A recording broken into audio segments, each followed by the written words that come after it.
Hey, everybody, it's Eddie from Tokyo. This is your cryptocurrency update from Japan, and we heard a very strong, clear message from attorney John Deaton today. And Southeast Asia, oh my gosh, Ripple is on fire in this part of the world.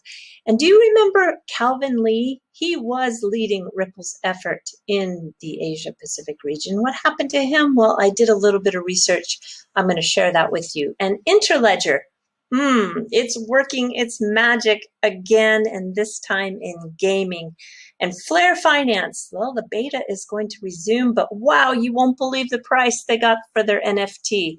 So you might notice my background is a little bit different. That's because I am traveling and I'm going through a couple of countries. And I am also very behind on my direct messages of Twitter. So if you did message me, oh, I'm so sorry. Just be patient. I need to get settled, and I promise to get caught up.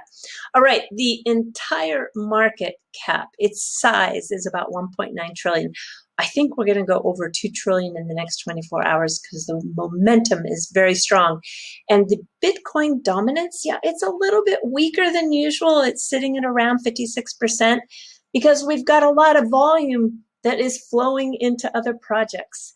For the top 20, those projects are BNB, XRP, TRX, VET, VeChain, Solana, Litecoin, XLM, just to name a few of the real projects that stand out, like VeChain up 22% in the last 7 days, TRX up 29%, XLM up 12%, Litecoin up 10%, Solana up 38%, BNB up 24%, and XRP up 65% still.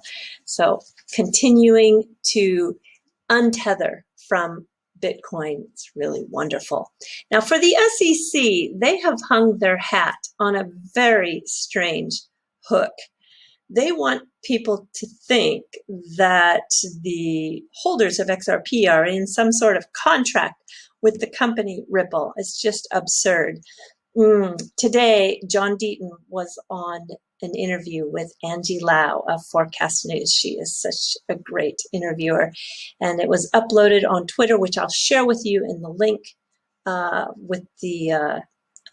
in the description below.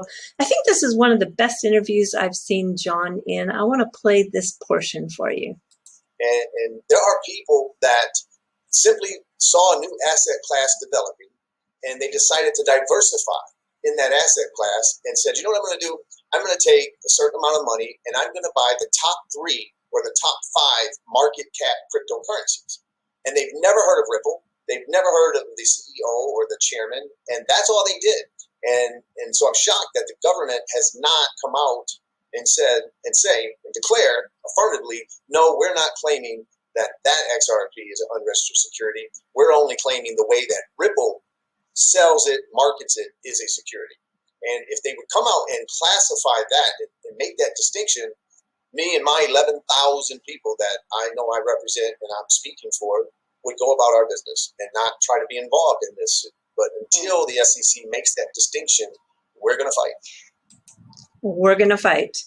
Thank you so much, John. And it's just so amazing that with your schedule, which I'm sure is really busy, you also were so kind to give an interview to Ferdy, who is at XRP Twin. He has some great creative writing skills. This is a wonderful interview. This is why you want to become a COIL member, because when you read this, Ferdy will receive micropayments, and this is just a fabulous way to pay back people who bring a lot of value in the community. So Ferdy and John, this is just great. And Thinking Crypto did get a confirmation with Brad Garlinghouse. That is going to be, I think, one of the biggest interviews Mr. Garlinghouse has ever done. Good job, Tony. He wants everyone to send some questions, so hurry and do that. He is at Thinking Crypto 1 on Twitter if you have any questions, you might be able to get that in. And when we talk about Southeast Asia, this is a key region for Ripple. They have a new hire, that's Brooks Entwistle, and it is part of the world that is really using Ripple technology for the cross-border remittances. And as this article says, they are moving ahead in this region of the world unimpeded, because they don't feel restricted, and they're completely free of the dark cloud that this U.S. government body, the SEC, is creating by mishandling its duty to protect investors. Now, Ripple did a very strategic move. They took a 40% stake in a company called Tranglo, and that is for the purpose to gear up for the expansion in this region. So Tranglo has been a RippleNet customer for years, and they're in the middle of a part of the world that grew tenfold in 2020. I do think that with Tranglo's help, we can see even bigger growth in 2021. All right, this is Calvin Lee. Calvin Lee was in Brooks and Twistle's position for about a year and a half, and we didn't really hear too much from him, and I was kind of curious where he went, and I did see that on his LinkedIn page he says that he's now the CEO officer of Win, and Win is a company that's registered in Singapore, and its principal business activity is said to be development of e-commerce applications. Maybe, just maybe, since Calvin does have a patent for a system and method of controlling settlement that he invented, maybe he is pursuing using that patent in some fashion. And so I will keep an eye out to see if there is any forward movement with Calvin and his new position. All right, this is an interview that I waited a very long time for. I was looking forward to it. It's Santiago Velez with Josh Williams, the CEO and founder of Forte.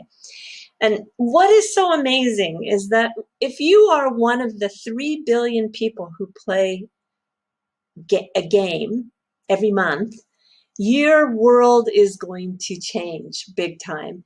Because when you're playing games, sometimes you migrate to new games, and whatever value that you built in the game that you left, you usually have to leave it in that walled garden, and you can't bring it across platforms and create a revenue stream out of it. And now that is going to change. There is going to be the possibility for real property rights of goods that are purchased in games. This is so big.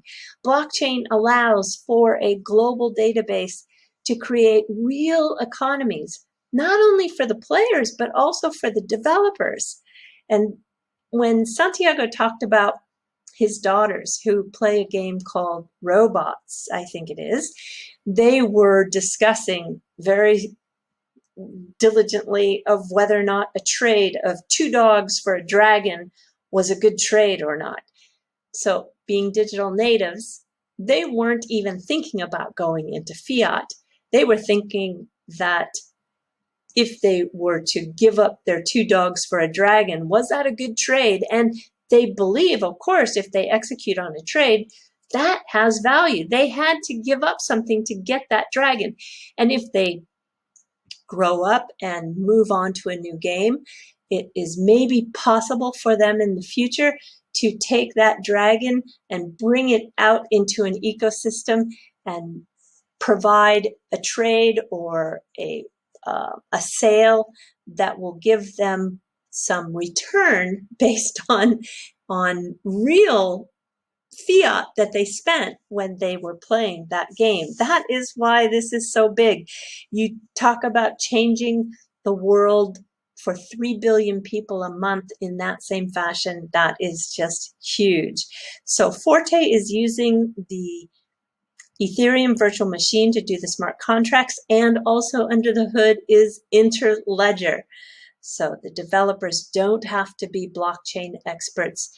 They're building something that can be built on top of the platform so people can do NFTs, they can do unique skins, they can auction them off in the ecosystem, they can keep expanding and building out so that ecosystem grows and creates those cross markets that allow players to move not only to a different game, but bring their goods with them. It's really, really world-changing technology, everyone. It's quite huge. And when we take a look at Flare Finance, they received 5.06 Ethereum for their Samurai Beta NFT. Congratulations, Flare Finance, and I look forward to the beta resuming. And if you come over to Japan, you're going to find a game here. It is a battle game called Crypto Girls Front Mission. And this battle game is done through singing. That is the battle. And what is fun is that they can play on their smartphone or PC, and then they will build out the ecosystem, not only with in-goods that can be purchased, but also e-commerce, anime, and film. So these are ecosystems that are just enormous when they are fully developed. Here is a character, one of 15 in that game. This is Mona. You can see this is the everyday wear, but when she goes to battle, which is battling with her singing, this is what she wears. And cosplay, which is short for costume play, is so popular in Japan. And here is Mona in an example of cosplay. This character, the name is Ripple. And Ripple has a very unique battle attire. And if we take a look, this is the NFT that sold just in the last couple of days for 0.8 Ethereum.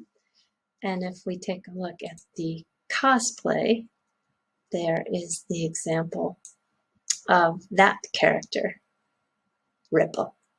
All right, everybody, do take care. Sayonara for now. Bye-bye.